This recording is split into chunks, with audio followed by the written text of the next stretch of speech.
ओम साई राम। आप सुन रहे हैं साई फरिश्ते कविता की वाणी। दिन भर की थकान को बाबा के चरणों में छोड़ दीजिए और सुनिए आज का रात्रि साई संदेश।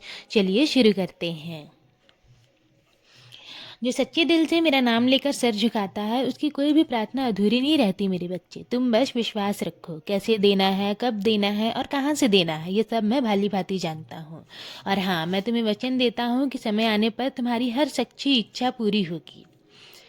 मैं ये मानता हूँ कि मेरा तरीका थोड़ा अलग है। तुम जैसा सोचते हो वैसा नहीं होता, पर ना, अगर वैसा नहीं हो रहा है तो घबराओ मत। समझ लेना कि सब मेरी योजना के अनुसार हो रहा है। मैं जो भी करता हूँ तुम्हारे भले के लिए करता हूँ। और हाँ, तूफान चाहे कितना ही बड़ा क्यों ना हो, डरना मत। मेरी कृपा की छाया हमेशा तुम्हारे और तुम्हारे परिवार के ऊपर तनी हुई है। तुम्हें कोई भी नुकसान नहीं पहुंचा सकता। मैं हर पल तुम्हारे साथ हूँ, तुम्हारी हर धड़कन से परिचित हूँ। तुम अक्सर ये सोचते हो ना कि तुम सबकी खुशी के लिए इतना करते हो, रिश्ते निभाते हो, सबका भला चाहते हो, फिर भी सामने वाला तुम्हारे साथ वैसा नहीं करता। तो ऐसा इसलिए होता है कि तुम्हारे अच्छे कर्मों का फल ना, मेरे बच्चे, तुम्हें वहाँ से मिलेगा जहाँ से तुमने कभी उम्मीद भी नहीं की होगी। जिस दिन वो तुम्हें फल मिलेगा ना, तुम स्वयं आश्चर्य करोगे। इसलिए किसी से भी उम्मीद मत रखो, बस अपने कर्म करते रहो। फल की चिंता मुझ पर छोड़ दो, मैं सब देख रहा हूँ।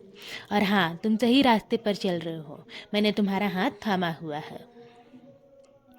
और एक बात, मैंने देखा है कि तुम खाना खाकर उसी थाली में हाथ धो देते हो और कभी कभी थाली उठाकर रखना भी भूल जाते हो। ये बिल्कुल ठीक नहीं है। जिस थाली में अन्न आता है ना मेरे बच्चे, वो सम्मान का पात्र होता है। अब से ध्यान रखना, थाली में हाथ मत धोना, उसे साफ करके सही स्थान पर रखना।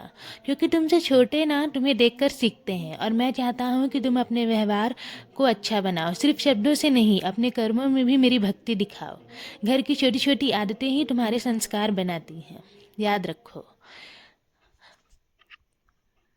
मैं हर जगह तुम्हारा मार्गदर्शन कर रहा हूँ, तुम्हारी गलती को सुधार रहा हूँ। तुम बस धैर्य रखना और विश्वास को कभी मत छोड़ना। मैं हर पल तुम्हारे साथ हूँ। अब अपने दिल को हल्का करो। मेरी कृपा सदैव तुम पर और तुम्हारे पूरे परिवार पर ऐसी ही बनी रहेगी।